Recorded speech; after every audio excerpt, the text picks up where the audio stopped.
You've probably seen the heaviest light tank in World of Tanks, of course the T-54 lightweight and one of the strongest kind of heavy light tanks in the game. But what about the heaviest heavy light tank in the game? Of course the IS-7, and this is a brilliant vehicle in all regards. It has pretty much everything, and it is one of my favourite heavy tanks that I enjoy playing. I will be endeavouring to actually try and 3-mark this thing. I've not played it a whole bunch, but we've been really enjoying it recently, trying it out and testing it out, and just basically trying to get this thing 3-marked and have some decent gameplay, and of course showcase the IS-7 to you guys. And of course that's what we're aiming to do in this video. So first off, we get probably the map that no one wants in the IS-7, and that is because this is, of course, Prokhorovka, the light map in the game. And when you don't have the greatest of gun depression, or you don't necessarily have the most flexible gun handling that you might see on something like a Conqueror or that sort of thing, it can be a real pain in the backside. Now, granted, there are some things that you can do on Prokhorovka with this tank that maybe the Conqueror can't do, and that is based around mobility and being able to kind of charge left, charge right, do whatever you need to do and come away with a decent kind of victory. And you're seeing here me using a nice little spot. That's something that you can use in your own Prokhorovka gameplay, but remember, you can get hit from people camping right in the base and that sort of thing, so you got to be a little bit careful of that. I try and go for the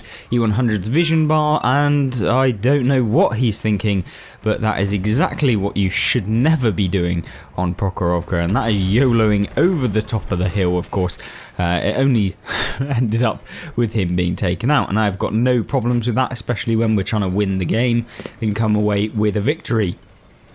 Now then, in Prokhorovka in the IS-7, you've got to use positions like this, which give you the gun depression and give you the range of places where you can hit people, because you can't crest ridges like you would hope for, because I believe you have 6 degrees of gun depression, but because you're quite a long tank, it can make it a gun depression really annoying, and small kind of bumps and ridges can actually end up causing your accuracy to be far worse, just because you've got that kind of pivot point at the back of your tank to where your gun actually is. And yeah, a small adjustment at the back will end up in a massive adjustment at the front, which means you can't hit a lot of people. But yeah. Anyway, we have managed to pick up 866 assistance damage, probably on the E100, I believe. And so, yeah, it's not looking particularly great in terms of our damage total, since we haven't done any within this replay so far. But don't worry, that does actually change as we move forward. And we do also start racking in some of the assistance damage as well. And we've got 2 replays in today's video, one showcasing the tank on a map that's awful, and one showcasing some kind of different playstyle you can use in the IS-7 as well. So this is a more passive one at the moment, but it gets a bit more aggressive as we move forward in the game, and also it showcases what you can do in tanks like this to avoid taking a lot of damage that you might see in some other vehicles. And if you do that sort of thing with this vehicle, or these things that we're trying to avoid, then you're going to end up getting yourself taken out pretty quickly. So some people would have YOLO'd, I guess, over the top of this, I don't know, but obviously that is not something you want to do. You saw what happened to the E100, and we don't want to replicate that.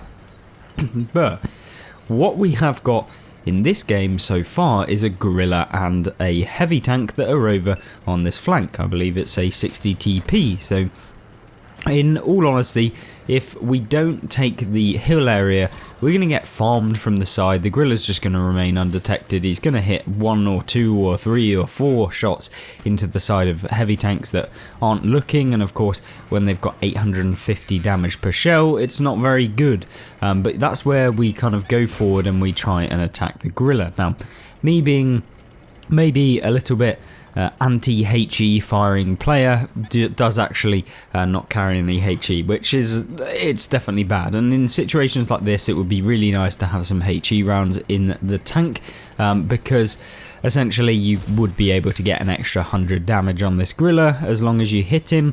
And you're seeing here the griller YOLOing in, don't quite know what he was doing. The 60 TP coming over the ridge, we obviously target him because he's a one shot and he can deal 800 damage or like 700 damage to us.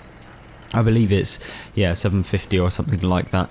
And then, of course, the griller then bounces again using the armor of the i7, and we ram him to death. Now, did we need to do that? No, we could have reloaded and finished him off, but it's for the spectacle. But anyway, having done that kind of flank, we've obviously secured the right-hand side or the eastern side of the map, which is really, really good, and it allows us now to push forward and find opportunities to kind of counter the Conqueror that's in the center for them.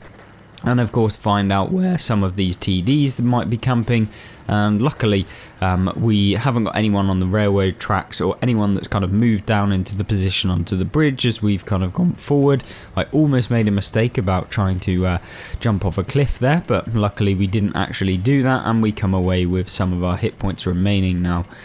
Granted, we've done 2,800 damage so far and 866 assistance. It's not necessarily the highest damage game so far, but it kind of comes down to a point where maybe our team are kind of throwing themselves away for no real gain, and we're going to have to do something to kind of come away with a bit of a victory and help our team out. So this is a good position if you do have okay camo, or when you are spotted. I would never go here if you don't have Sixth Sense, because that could be catastrophic.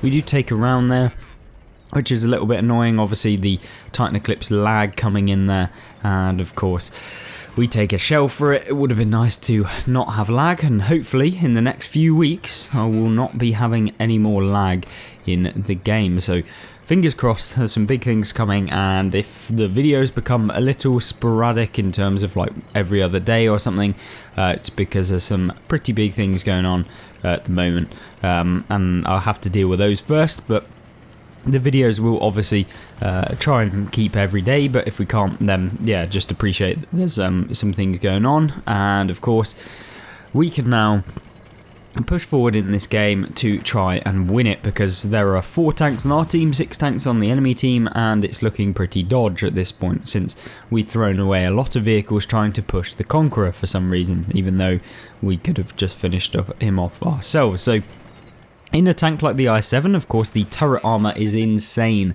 so you can use positions like we're seeing here, where you can get hold down and you can literally sit there with your turret the only thing exposed, and of course pretty much nothing in the game can pen you other than maybe Jaeger heat rounds if they hit the flattest area of the turret, or if they hit the cupola. Cupolas are so small that like hitting them from any length of range is just going to be impossible for the most part. So yeah, there's barely anything that the enemy team can do. I note that crossing here could potentially be a little bit dangerous, since the FE215B183 could potentially have hit us in the side, but I'm okay with that at this moment in time, and we try and just get a shell into the M60, who's pushing quite aggressively over to the left hand side of the map. Now from that position he could be a real nuisance, and I'm seeing my friendly medium tank actually moving his way over to the hill area, which is actually not the worst idea, but I need to be careful, because the tank destroyer on our team is having, we need to protect him to a degree, and if we can go up and we can deal some damage, or we can remove one of these, then we're going to help out our teammate quite a lot. Now there's a Leopard 1 in the centre, we also get hit in the side by the M60, who is actually pushing over to the left. He's obviously come over the railway tracks. Unfortunately for him, he just keeps on bouncing, which is lovely. That's what we want to see, but it is slightly annoying for us, and of course we want to win the game. We don't want to be taking any unnecessary hits of damage, but you're seeing that the armor model of the i7 can hold up, which is quite nice. And of course when you're using the skin like this, which is quite possibly one of my favourite skins in the game, because it's very understated, but it makes the tank look really, really nice. But you're seeing there, we spot the leopard one, and that's something you can do in your own games on Prokhorovka, is use the train track area to just crest it, like just poke up. Don't go fully over this area, but if you just literally go up so that you could see through the train or the bottom of the train underneath of it, then you're going to be able to get vision on people that might be like in the field area, and you can use this really well in medium tanks to spot the hill area if you're on the opposite side of it, or if you're on the side that I'm on, if anyone's going into your cap circle or something like that, or you're just trying to find out if there's anyone close to the railway tracks. And then you can basically crest over that just underneath the railway tracks, and you'll find people that might be there. Now, in this game, I need to help out my teammate because he's been fending them off quite well, and we managed to spot the Jaeger and we finish him off really, really quickly. You're seeing me angle over to here. I'm thinking that the FE215B183 is over there. The M60 then crests the ridge again.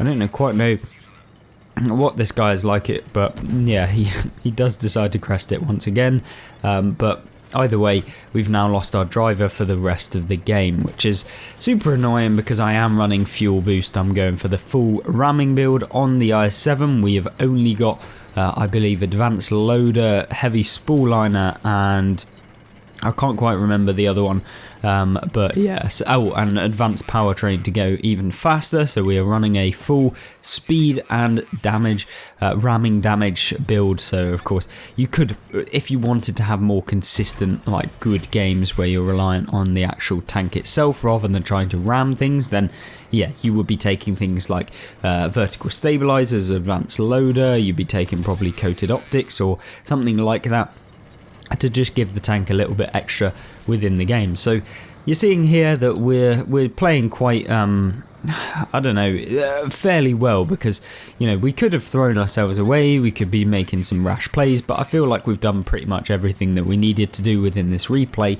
And this is something that you'll know if you play the i7 and you do things correctly, it works out. Some tanks like the kind of lightly armoured mediums, if you do everything right, you may still end up getting taken out. But either way, we hit the FE215B183 there in the side, and of course now just trying to reload. Now if we had advanced loader, which we may do on this tank, I'm not entirely sure, but yeah, we try and get a shot. Unfortunately it bounces off the top of the roof at a very, very steep angle, so I'm not surprised there. But now we're going after the M60, and hopefully we can get him out the game and then deal with the FE215B183, because currently if we take an M60 hit, we can get taken out by the FE215B. If we don't take an M60 hit, we can take out the FE215B, even if he manages to pen us, which he may or may not be able to do. At this point, I'm thinking, you know what, it doesn't matter, we're just going to go over after the M60. He's not looking my direction. The FE215B183 then takes out our E4, which is disappointing, but it means that if we can get over here, we can deal one shot of damage, and then he's going to have to reload, giving us some extra time to be able to take him out. Now the fuel, or the actual tank itself, is a little bit disappointing because we didn't actually manage to avoid the shell, but he then takes out our driver. Well, our driver's knocked out and our commander, so yeah, we're in a bit of a pickle there if we didn't take him out with that final shell. But of course, we secure the victory at the end anyway, with the 6,304 damage and 1,784 experience, with 7 enemies taken out. Of course, with help from the CS63 and the FE4005, both having very good games respectively. But yeah, what's that? Nearly 7.8 thousand combined damage, a really, really good result in the i7, showcases that even in maps where it's not particularly advantageous for your tank, you can still come out with wins in this because of the speed, because of the mobility, because of the really reliable gun actually, with all of the accuracy boost that you can get in World of Tanks console now. But let's jump into another replay and I'll catch you there. So the next replay that we have is on Fisherman's Bay, and this is a map that I feel like a heavy tank isn't necessarily the most averse to having like a brilliant game, and I'm probably in agreement that this tank is one that could probably make Fisherman's Bay work quite well, because of the fact that you're quite fast. Unlike most heavy tanks, you've also got the kind of gun handling to a degree that if you do find yourself in a place where you can have gun depression, you can make the gun work really well. But there's also the kind of lackluster places in terms of like the amount of places where you can use no gun depression, essentially, or very limited. Of course, 6 degrees isn't the worst, and the IS-7 is fairly flexible in terms of being able to maneuver just to get that gun depression and stuff like that. But, you know, it's all the things that you've got to kind of think about when you're deciding whether you want to actually make your way towards the IS-7, which I highly recommend. Every single player in the game should probably get the IS-7 within maybe like the first, I don't know, 8 tier 10s maximum. Like in all honesty, I would probably get it as the first like 3 or 4 because I feel like it gives you a lot in terms of like how to play heavy tanks. Not only that, but also how to make some kind of tanks that might not have the most amount of gun depression, which there's plenty in the game. So yeah, it just gives you a bit of an all-round vibe and kind of allows you to play various different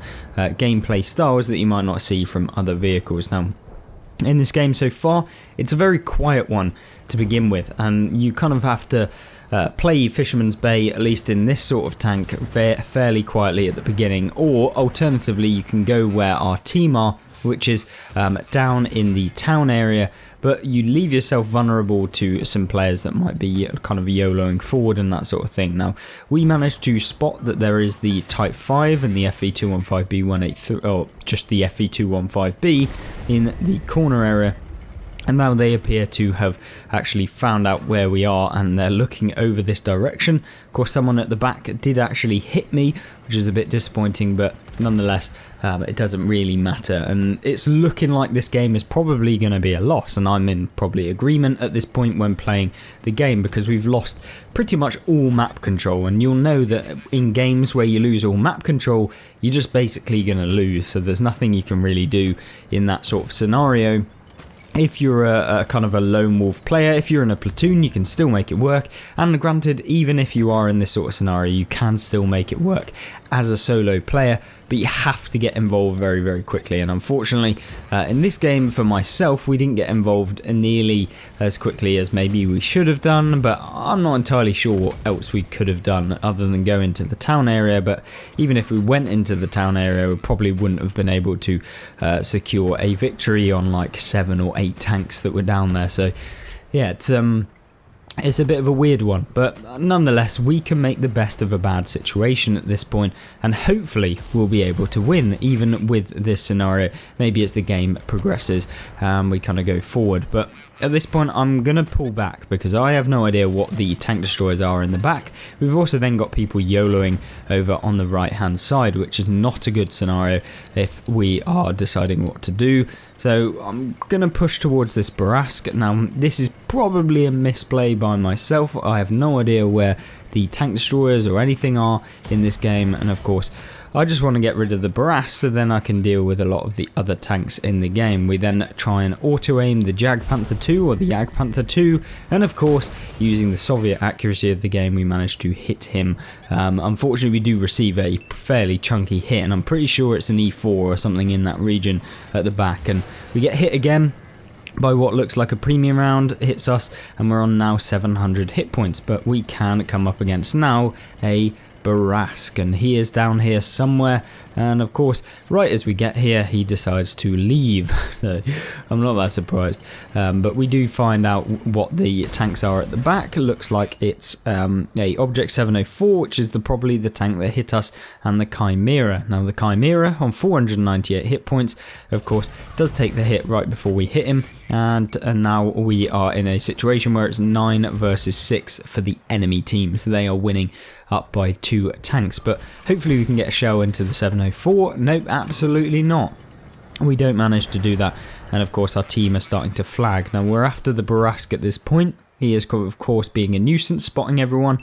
At this point just trying to hit the Barask, and this is where maybe my accuracy just didn't work for the first bit, in terms of like my own accuracy. Like I was just not aiming 100%, and of course not knowing where the terrain is with all of the bushes around can be a pain as well, but hopefully we'll be able to hit him. You can see me getting annoyed with the fact that we kind of just, hello darkness my old friend, just letting my tank aiming circle just stay where it is. But yeah, now we find the T-34 on the enemy team, and we of course swiftly take him out as well. 704 on the, or 752 even, on the enemy team is also out in the open, hoping we'll be able to get a shell into him. That tank is not a fun one to be able to hit from distance, since there are quite minute kind of weak points on that vehicle that are a bit of a pain in the arse. But at this point I know that there's going to be tanks kind of pushing forward, and we have to be a little bit careful when deciding what we want to do next. We're out of premium rounds, which makes it difficult against tanks like the 752 to reliably pen from distance, like basically auto-aiming them and penning them. Unfortunately, that's not going to be the case, so we actually have to hit the weak points 100% within this game, which I'm sure many of you have to do when playing in World of Tanks console if you don't fire any premium rounds at all. But that's definitely a tank I would be firing premium rounds at if I had them, and if I didn't just forget that I was just constantly firing premium at the beginning. So yeah, bit of a misplay by me, but there we go. We made quite a few misplays in this game that could have probably been the decider between winning and losing the game, but we can still make up for what we've done so far if we can take out some damage on the tanks that are advancing. Now, the 752 on the enemy team does actually get spotted, and he's moving his way over towards us. Now, as a bit of a kind of spoiler, this 752 player is not an absolute fool, and he's actually a fairly reliable tank for his team, and he actually came out with a really good result. But we don't care what he's been doing for his team, because we want to take him out and get him out of the game. So we place a nice round in the lower plate. We then go in for the ramming damage on him, since we are of course far heavier than he is going to be, and because we know the weak point of course this little flappy cupola bit that's on the left, then we manage to actually hit him. Now this is looking terrible for us, but of course we're just wanting to get rid of all of the tanks as quickly as possible. I know the 752 is on a reload, so there's no point in looking at him. We want to get rid of the 752 now, since the Iron Rain is also on a reload by the looks of it. We of course wait for that little shot on the cupola, pull back, finish off that tank. Then of course going after the Iron Rain, we can hopefully get a shell into him. There is of course a heavy tank behind us who looks like he's pushing over the ridge, but of course we do ram the Iron Rain out of the game before we get eventually taken out. So a close defeat. Of course, we could have done some things ourselves to come away with a better result. The 752 on the enemy team having a good result, but we do just nip the high caliber off of him, having done 5,368 damage, and a really fun result. I actually really enjoyed the end of this game, because it gave you that kind of one on multiple tanks and still coming away with a small victory, even if you do lose at the end of it. But yeah, a brilliant tank, the IS-7, and hopefully you did enjoy this video. If you did, please check out some of the other videos that are on screen right now, and if you have any requests, leave them in the comment section down below, or any questions, leave those in the comments as well, and I'll try my best to answer them. But other than that, I hope you have a fantastic rest of the day, and I hope you join me in one of those videos. Goodbye.